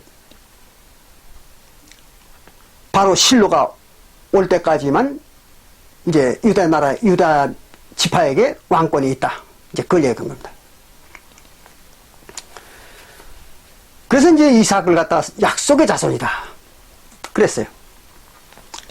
자, 그러면 약속의 자손이 왜 중요한가? 갈라디아서 3장 19절을 봅니다. 갈라디아서 3장 19절에 보면 여기 이랬습니다. 그런즉 율법은 무엇이냐? 모세율법은 뭐냐면 범법함을 인하여 더한 것이라. 모세율법은 아브라함의 자손들이 애굽에 내려가가지고 범법을 했다 이거죠. 그 당시에 범법은 뭡니까? 할례를 안 하는 게 범법이죠. 그래서 그 범법을 했기 때문에 그걸 벌루다가 모세율법을 준 거다 이거죠. 그들의 영혼을 다 죽여버리려고 그랬던 겁니다. 천사들로 말미암아 중보의 손을 빌어 베푸신 것인데, 천사들은 뭐라 하세요? 하나님의 일꾼들이라고 그랬죠. 그럼 그 당시에 하나님의 일꾼이 누굽니까? 모세와 아론이죠. 모세와 아론. 그래, 그들 손을 거쳐가지고 또 그들이 언약을 맺을 때, 모세와 아론이 언약을 맺을 때 뭐 노릇했습니까? 중보 노릇을 한 거죠. 그래서 중보의 손을 빌어 베푸신 것인데, 약속하신 자손이 오시기까지 있을 것이라 했어요. 약속하신 자손이 올 때까지만 율법은 있는 거다. 그럼 약속한 자손이 누굽니까? 이삭이잖아요, 이삭. 그래서 같은 갈라디아서 3장 16절 그 앞에 16절에 나오지 않습니까? 이삭이 바로 그 약속한 자손이라고. 그러니까 이삭이 왔다는 얘기는 누굴 얘기하는 겁니까? 예수를 말하는 거죠. 그래서 요한복음 8장 56절에 예수님이 뭐라 했어요? 자기가 바로 이삭이라고 했잖아요. 그럼 예수가 올 때까지만 있는 거예요. 모세율법은. 그럼 예수가 온다면 어떻게 됩니까? 모세율법이 폐해지는 거죠. 아까 히브리서 우리가 7장에서도 왔잖아요. 폐해진 겁니다. 근데 이걸 자꾸 인정 안 하려고 그래요. 오늘날 교회들은 그 구약의 모세율법이 폐해졌다는 그 자체를 인정 안 하려고 그래요. 왜? 그걸 인정하는 순간 기독교는 어떻게 되겠습니까? 돈줄이 끊어지는 거죠. 그렇잖아요. 기독교들은 구약율법이 완전히 폐해졌다는 것을 인정하는 그 순간 돈줄이 끊어지는 겁니다. 그럼 돈줄이 끊어지니까 기독교의 존립이 없어지는 거죠. 불가능해지는 겁니다. 그래서 오늘날 영국이라든지 구라파의 많은 나라들이 자유주의 신학자들이 나와가지고 모세율법이 다 폐했다는 걸 사람들에게 다 가르쳐줬던 겁니다. 그러고 나니까 구라파의 모든 교회들이 어떻게 됐어요? 돈줄이 끊긴 거죠. 돈줄이. 그러니까 오늘날 구라파 모든 기독교들은 거의 다 문을 닫고 있잖아요. 마찬가지입니다. 지금 대한민국도 이렇게 지금 기독교가 난리 법석들을 치고 있지만, 이게 구약이 완전히 폐했다는 이것만 모든 교회인들이 알게 되면 그날부터 교회는 11조와 헌금이 없어지는 겁니다. 그래 돈줄이 끊기는 거예요. 그럼 교회도 다 문 닫아야죠 뭐. 그럼 지금 뭐 종교 장사꾼들 종교 야바위를 해가지고 장사해먹는 그 이제 교회 뭐 목사, 신부, 무슨 교주 뭐 이런 자들, 그 자들 이제 밥줄이 끊어지는 거죠. 그럼 교회 문 닫는 겁니다. 뭐 오늘같이 저렇게 호화로운 교회들을 지어가지고 난리 먹고 치지만 하루아침에 문제 다 문을 닫아야 됩니다. 그럼 그 호화로운 교회들이 다 어떻게 되겠습니까? 전부 이제 뭐 용도 폐기가 되는 거죠. 얘기가 나왔으니까 얘기지만 오늘날 한국의 교회들이요, 왜 서로 다투어가지고 악의 다툼을 하면서 서로 경쟁적으로 교회를 이렇게 호화로운 건물을 짓는지 아십니까? 건축업을 했던 사람이라면 다 압니다. 그 왜 그렇게 하는지. 예배 드릴 장소만 있으면 되는 거지. 왜 거기다 그렇게 화찬란하게 엄청난 자본을 들여가지고 교회를 짓습니까? 목적이 딴 데 있는 거죠. 예배 드리려고 교회 짓는 게 아닙니다. 건축업을 해본 사람은 안다는 거죠.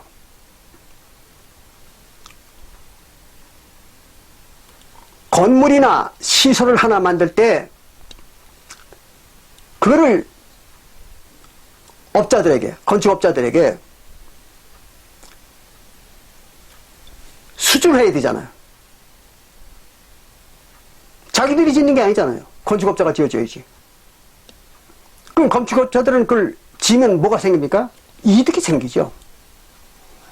그러니까 건축업자들이 눈이 뒤집혀가지고 그 공사를 떼려고 난리를 치겠죠. 그럴 때 반드시 건축업자들이 그거를 발주하는 사람에게 또는 발주하는 사람들에게 뒷구멍으로 주는 돈이 있습니다. 그걸 요즘 뭐라 그래요? 리베이트라고 그러죠. 리베이트. 그건 얼마인지 아십니까? 최하가 10%입니다. 그것이 수의 계약을 한다든지 또는 중간에 설계 변경을 해주면요, 그게 이제 엄청난 숫자의 리베이트 금액이 올라갑니다.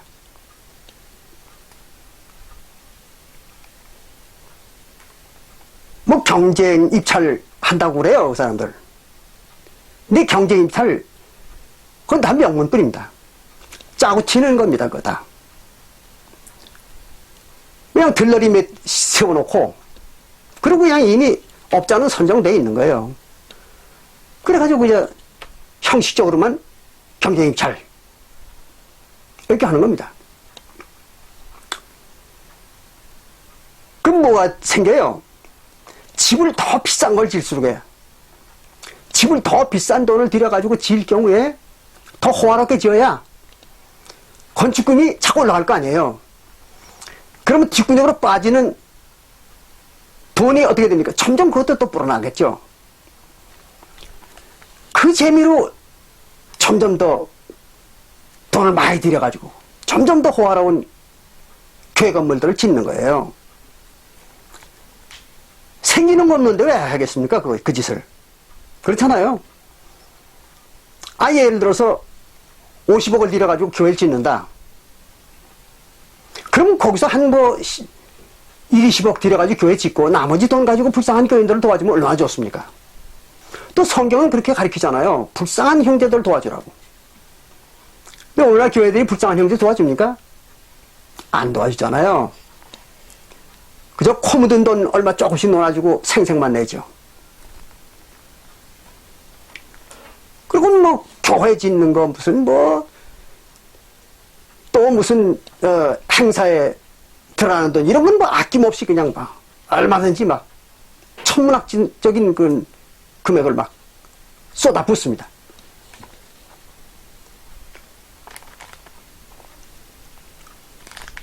이런 얘기를 계속할 수는 없습니다. 어쨌든 그런 거예요. 예, 오늘날 교회들이. 그래서 이제 약속의 자손, 즉 이삭이 올 때까지만 율법이 있는 거예요. 그럼 언제예요? 예수님이죠. 예수님이 이삭이니까. 그 얘기를 하는 겁니다. 그 그런데 이제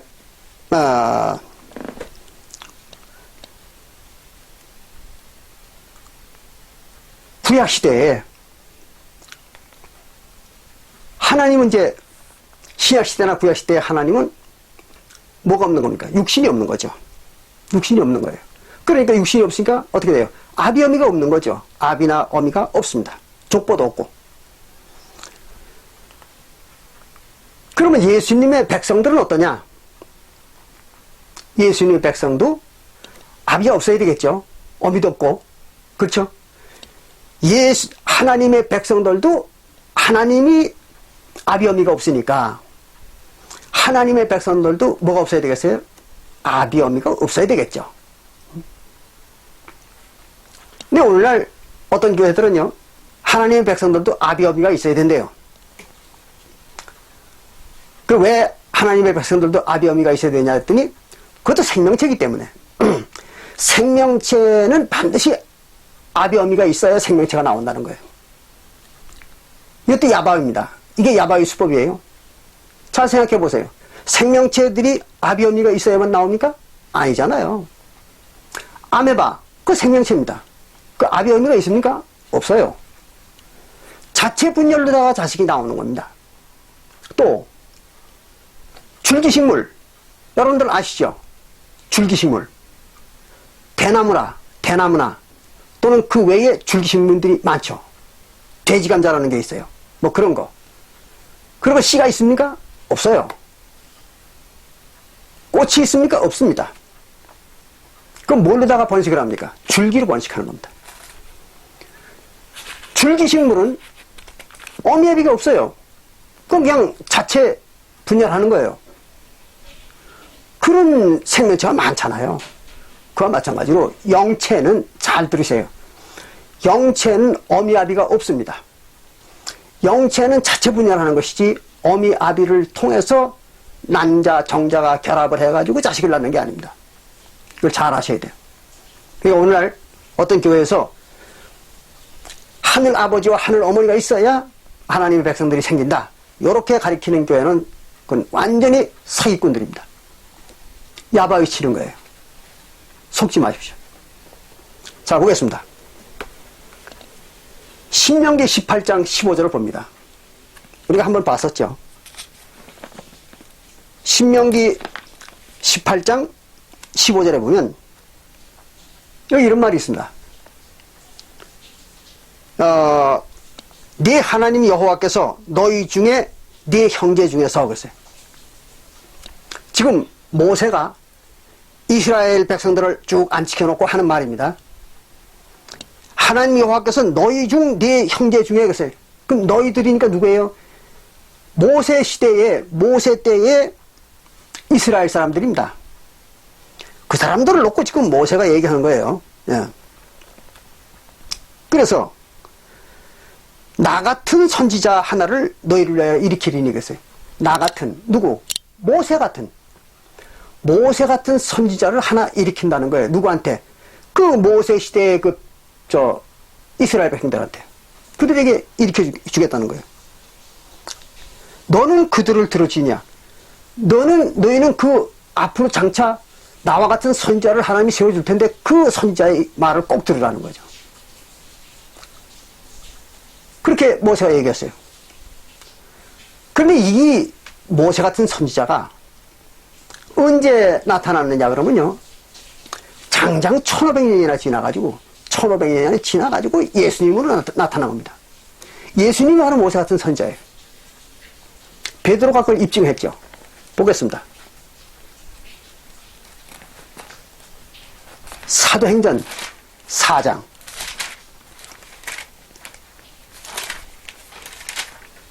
사도행전 3장이요. 3장 22절. 사도행전 3장 22절에 베드로가 이런 말 했어요. 모세가 말하되 주 하나님이 너희를 위하여 너희 형제 가운데서 나 같은 선지자 하나를 세울 것이니 너희가 무엇이든지 그 모든 말씀을 들을 것이라. 그 얘기잖아요. 누구든지 그 선지자의 말을 듣지 아니하는 자는 백성 중에서 멸망받으리라 하였고, 또 사무엘 때부터 옴으로 말미암아 모든 선지자도 이 때를 가리켜 말하였느니라. 이때가 언제입니까? 바로 사도시대죠. 이때 사도시대에 나타날 일을 모세가 얘기했다는 거죠. 그리고 이제 구약시대의 많은 선지자들도 이때를 얘기한 거라는 거예요. 그럼 모세 같은 선지자 누굽니까? 예수죠, 예수. 모세 같은 선지자가 예수라는 걸 이제 입증했다는 거죠. 그럼 자, 우리 여기서 잘 생각해 보십시오. 모세 같은 선지자를 누구에게 주겠다 그랬습니까? 모세 시대에 모세 앞에 있던 그 이스라엘 백성들에게 주겠다고 약속한 거죠. 그런데 그 모세 같은 선지자는 언제 왔습니까? 사도시대에 왔잖아요. 1500년 후에. 그러면 모세로부터 그 얘기를 들었던 그 이스라엘 백성들이 1500년 후에 사도시대에 다시 태어났다는 얘기잖아요. 우리가 환생에서 공부했죠. 환생에 대한 얘기에서. 그럼 사도시대에 그 이스라엘 백성들이 다시 태어났다는 거죠. 이걸 말하는 거죠. 그러면 사도시대에 태어난 이 이스라엘, 유대 사람들, 그들이 모세시대에 모세로부터 그 얘기를 들었던 사람들이잖아요. 근데 그 육신이 다시 태어난 일은 없겠죠. 그죠? 환생은 영혼이 다시 태어나는 거지 육신이 다시 태어나는 건 아니다. 그러니까 모세 시대의 이스라엘 백성들의 영혼이 다시 태어난 겁니다. 그렇잖아요? 그 육신이 다시 태어나는 건 아니죠. 왜 그럴까요? 육신은 다시 태어날 수가 없으니까. 그럼 사람들의 본체는 뭡니까? 생명체의 본체, 영혼입니다. 육신은 잠시 입었다 벗어버리는 거죠. 그럼 육신은 어디에서 얻어지는 거예요? 아버지, 어머니에게서 육신은 얻어지는 거죠. 자신의 아버지의 정자와 어머니의 난자를 통해서 얻어지는 게 육신입니다. 그런데 영혼은 어떻습니까? 자기 어머니, 아버지에게서 얻는 게 아니잖아요. 다시 태어나는 거죠. 환생을 하는 거죠. 그래서 환생이라는 게 있는 겁니다. 그 영혼에게는 아비, 어미가 있을까요? 없는 거죠. 어디에서 만들어졌는지는 모르지만 만들어진 거죠. 딴 데서. 자기 어머니, 아버지에게서 얻어진 게 아닙니다. 영혼은. 육신만 어머니, 아버지에게서 얻어진 거죠.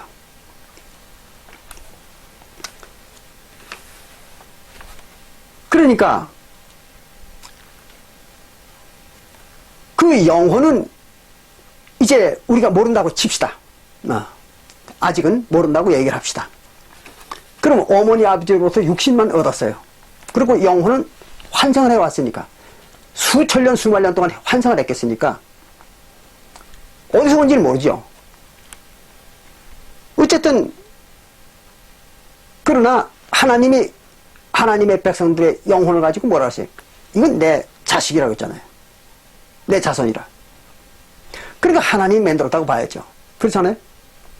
그러나 그 자세한 것은 우리가 다음에 확인하기로 하고요. 많은 설명이 필요하니까. 육신만 어머니 아버지로부터 받은 겁니다. 그렇기 때문에 뭘 해야 됩니까? 육신을 벗어버려야 됩니다. 어머니 아버지로부터 받은 걸 벗어버리는 거예요. 그래야 어미도 없고 아비도 없는 멜기세덱의 반차를 쪼는 제사장이 될 수가 있는 겁니다. 골로새서 2장 11절 봅니다. 거기 이제 그런 게 나오죠.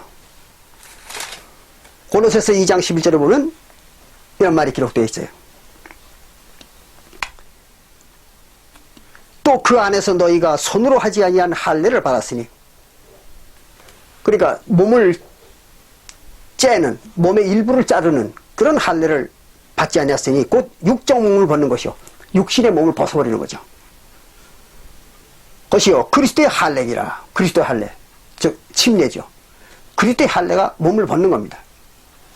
똑같은 말이 로마서 6장 4절부터 6절부터 나오죠. 그 육신을 벗어버리는 거예요. 물속에다가. 그게 침례입니다. 그럼 뭐만 남습니까? 영혼만 남는 거죠. 그렇게 돼야, 영혼만 남아야, 그래야 멜기세덱의 제사장이 자격이 있는 거예요. 그래서 침례 받고 육신을 물속에 장사 지내고 영혼만 남은 자들, 그들의 그 영혼들에게만 멜기세덱의 반차를 쫓는 제사장 자격을 주는 겁니다. 그래서 베드로전서 2장 9절에 너희들이 왕같은 제사장이라고 말한 이유가 거기에 있는 겁니다. 그걸 잘 이해하셔야 돼요. 그래서 멜기세덱의 반차를 쫓는 제사장이 되기 위해서 육신을 벗어버리는 거죠. 그렇게 되면은 뭐만 남습니까? 영혼에게는 뭐가 있어야 돼? 아버지만 있는 거예요. 영혼에게 아비도 있고 어미도 있다는 얘기는 이건 아주 무식해도 너무 무식한 겁니다. 성경을 전혀 읽어보지 않은 사람들이에요. 그 성도들의 영혼에 아버지 하나님도 있고 어머니 하나님도 있다고 가리키는 교회들은요, 성경을 전혀 읽어보지 않은 사람들입니다. 아주 무식하기 짝이 없는 사람들이죠. 그런 무식한 자들에게 속고 있는 거예요. 무수한 사람들이. 예. 자, 그러면 봅시다. 과연 그들이 주장이 맞는가?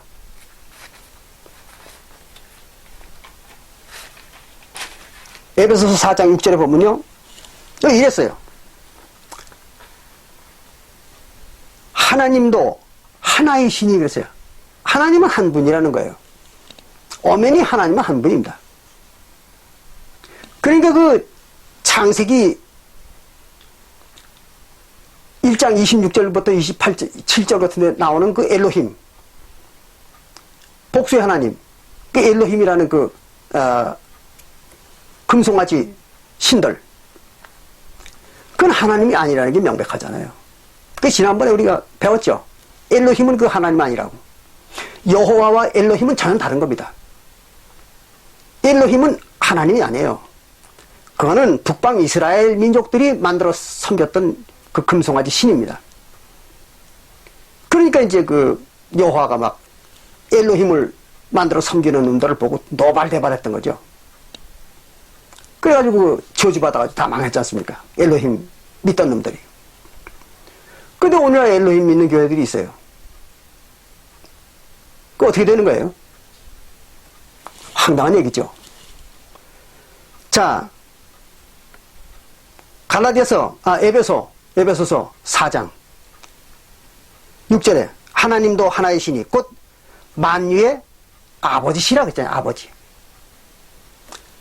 하늘에는 아버지만 있는 거예요. 거기에 무슨 어머니가 어디 있습니까?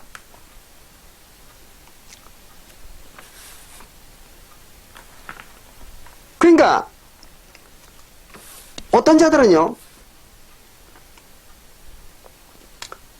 갈라디아서 4장 26절에 나오는 어머니, 그걸 하나님 그 여자 하나님이라는 거예요. 하늘 어머니라는 거예요. 하늘에는 어머니가 없어요. 그 갈라디아서 4장 26절에 나오는 그 어머니나 또 호세아서 2장 2절에 나오는 그 어머니, 즉 어미, 이건 전부 비유입니다. 그 교회를 그렇게 비유한 거예요. 그 에베소서 5장 31절과 32절에도 나오잖아요. 에베소 5장 31절과 32절에도 그 어미가 교회라고 분명히 나오잖아요. 하와.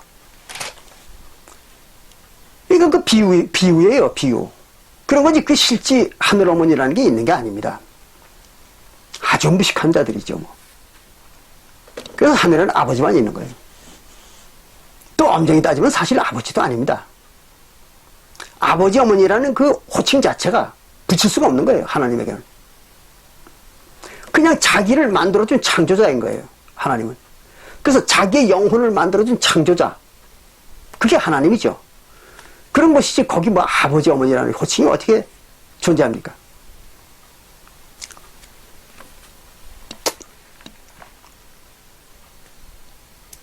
근데 우리가 마지막으로 멜기세덱의 반차를 쫓는 제사장들이 되는 사람들은요, 이걸 꼭 알아야 됩니다. 자, 보십시오.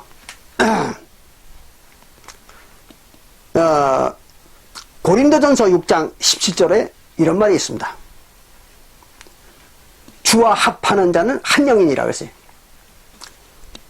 예수의 성령과 합치면은 한 영이 된다. 그러니까 성도들의 영혼과 예수의 성령, 이게 합쳐지면은 한 영이 되는 거예요. 이걸 잘 알아야 됩니다. 그럼 뭐가 되는 겁니까? 하나님, 예수의 성령이 하나님이잖아요. 근데 하나님과 성도들의 영혼이 합치면 뭐가 돼요? 하나님이 되는 거죠. 그렇죠? 하나니까.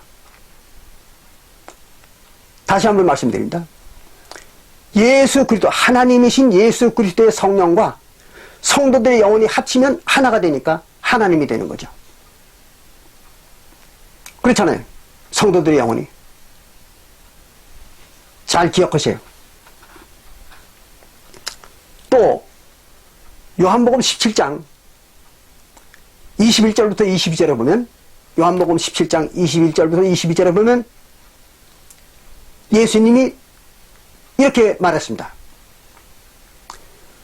우리가 그랬어요. 우리 누구예요? 아버지 하나님과 예수. 왜? 아버지 하나님과 예수, 하나님과 예수입니다. 하나님과 예수가 하나 된 것 같이. 그럼 하나님과 예수가 하나라 이거. 하나 됐다는 거죠. 그거는 요한복음 10장 30절에도 나오죠. 요한복음 10장 30절에도 예수님이 아버지와 나는 하나이라 그랬죠. 바로 그 얘기예요. 하나님과 예수가 하나 된 것 같이 하나가 됐다는 얘기. 뭐야? 같은 하나님이라는 얘기죠. 같은 하나님이 된 것처럼 저희가 누구예요? 성도들이죠. 성도들도 하나가 되어 그렇습니다. 그 성도들도 하나가 되도록 하겠다. 그랬어요. 아주 중대한 얘기입니다. 그러면 아버지 하나님과 예수가 하나가 됐어요. 그리고 또 성도들의 영혼도 예수님과 하나가 됐어요. 그럼 어떻게 됩니까? 그냥 하나님이죠, 뭐 다. 그렇잖아요. 하늘 아버지도 하나님이고 예수님도 하나님이고 성도들의 영혼도 하나님이 되는 거잖아요. 다 하나니까. 하나가 되니까. 이 원리를 잘 아셔야 됩니다. 이걸 모르면요, 성경은 절대로 해석이 안 됩니다. 또 성경을 읽을 가치도 없는 거고 성경을 알았다고 할 수도 없는 겁니다. 이런 원리를 모르면.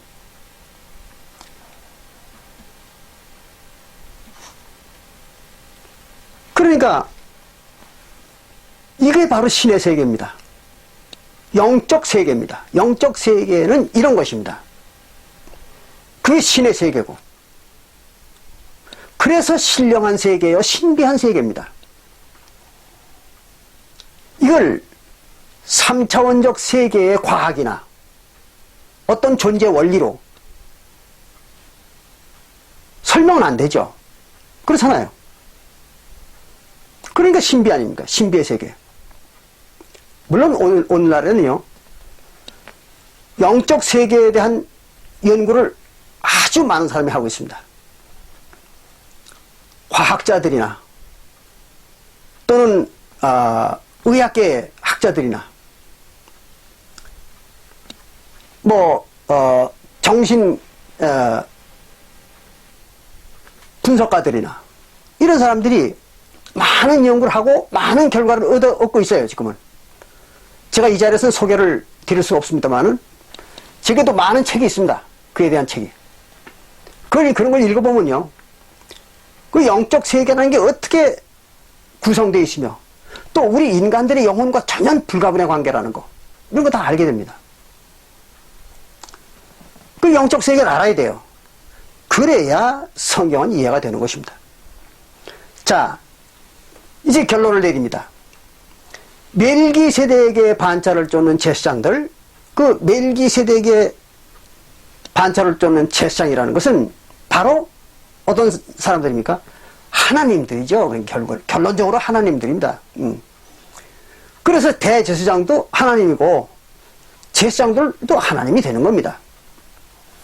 그래야 맞는 거 아닙니까? 구약시대에 아론의 자손들이 대대로 뭘 했습니까? 제사장과 대제사장 노릇을 했잖아요. 그럼 대제사장도 아론의 자손이요. 제사장들도 아론의 자손이죠. 똑같은 거예요. 다만 제비를 뽑아가지고 대제사장이 선출이 되고 그 다음에 이제 제사장들이 또 선출이 된 것뿐입니다. 그러나 신분이나 정체성은 똑같이 아론의 자손들이잖아요. 그 신약시대에 멜기세덱의 반차를 쪼는 제사장 제도 마찬가지입니다. 대제사장인 예수님도 하나님이고 또 제사장들, 아론의 반차를 쪼는 그냥 제사장들인 성도들도 그 영혼이 뭐예요? 결국은 하나님이 되는 거잖아요. 조금 전에 우리가 확인했지 않습니까? 이런 관계를 모르면 말이죠. 성경을 말할 자격이 없는 겁니다. 자, 그래서 오늘은 조금 여러분들이 이해하기가 좀 어려운 문제였겠지만 멜기세덱의 반차를 쪼는 제사장에 대해서 다각도로 우리가 알아봤습니다. 잘 이해해 주실 바라겠습니다. 감사합니다.